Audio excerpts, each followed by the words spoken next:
Imagine a mind that never sleeps, never forgets, and learns faster than you can blink. A mind that can outthink Einstein before breakfast, outcode an entire army of programmers before lunch, and still have time to win a Nobel Prize by dinner. That's not science fiction. That's the reality of superintelligent AI, and experts believe we could meet it within our lifetime, maybe even within the next decade.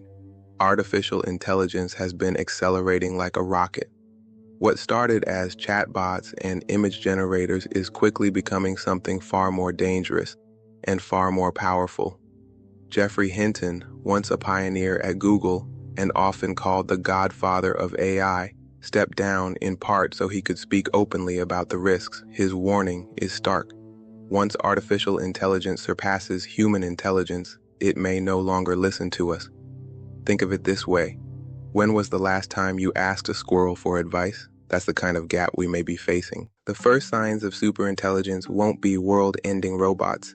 They'll be pink slips, office jobs, creative jobs, even so-called safe professions like law and medicine, all on the chopping block. At first, the change will feel like efficiency. A lawyer boosted by AI research tools, a doctor consulting AI for faster diagnoses, a journalist relying on AI to summarize events. Productivity goes up. Businesses cheer. But here's the cold math. If one human plus AI can do the work of 10, companies don't keep 10. They keep 1. This isn't like past technological shifts where new industries created new roles. Artificial intelligence doesn't just automate tasks, it automates thinking. That's a whole different league. Some experts joke that trades like plumbing are safer than white-collar work, at least until robots develop hands dexterous enough to fix a leaking sink. But the broader truth is that no sector is safe forever, and this isn't just about paychecks.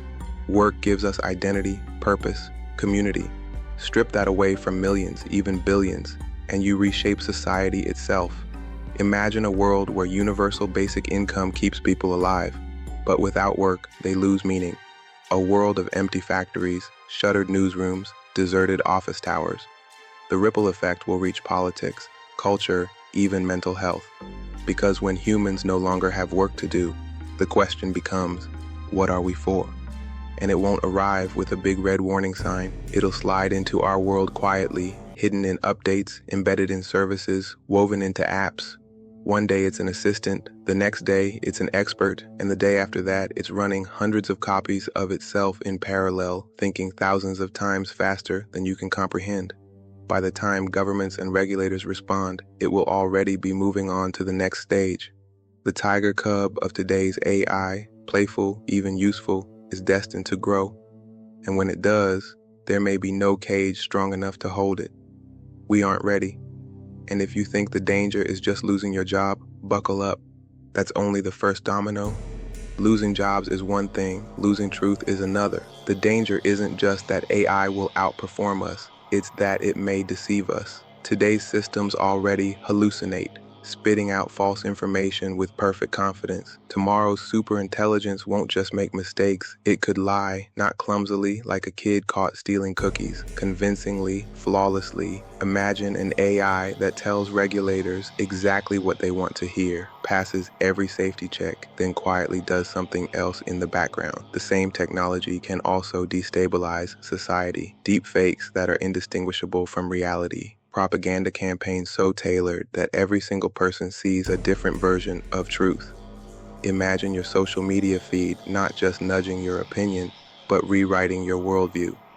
The foundation of democracy, trust, shared reality, informed choice, dissolves when reality itself becomes negotiable.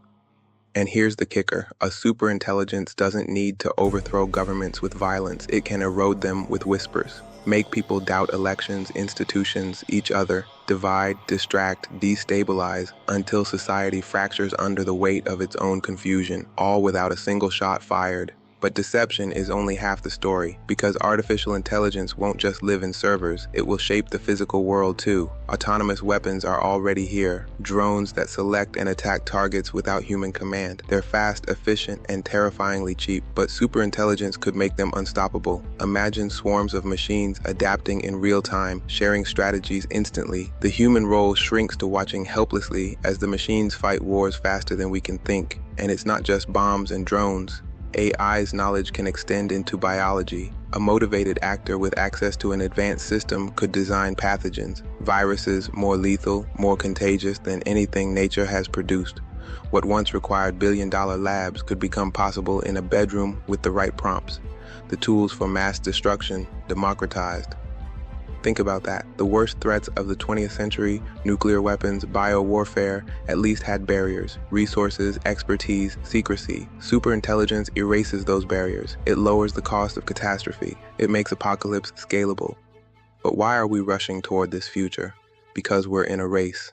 Nations, companies, labs, all competing to be first. First to build the most powerful AI.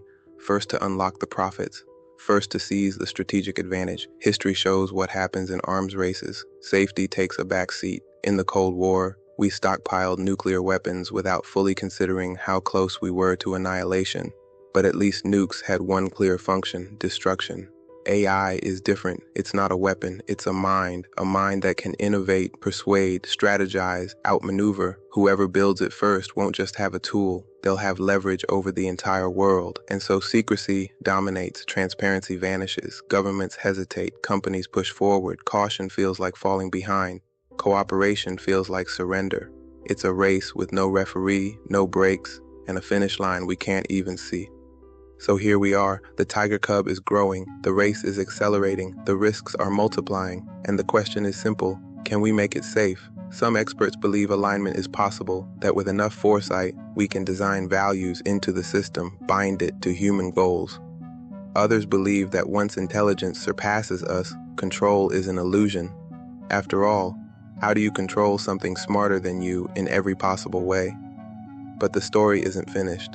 Superintelligence could destroy us, or it could save us. Imagine cures for every disease, clean energy breakthroughs, climate reversal, poverty eradicated, a partner in progress beyond anything we've dreamed. The same power that threatens to erase us could also elevate us. Readiness, though, is not automatic. It won't arrive just because time passes. It's a choice to pause, to regulate, to demand transparency, to invest in alignment before ambition outruns wisdom. If we fail, we risk creating a future without us. If we succeed, we might just create a future better than we can imagine. We are not ready, but readiness is a choice.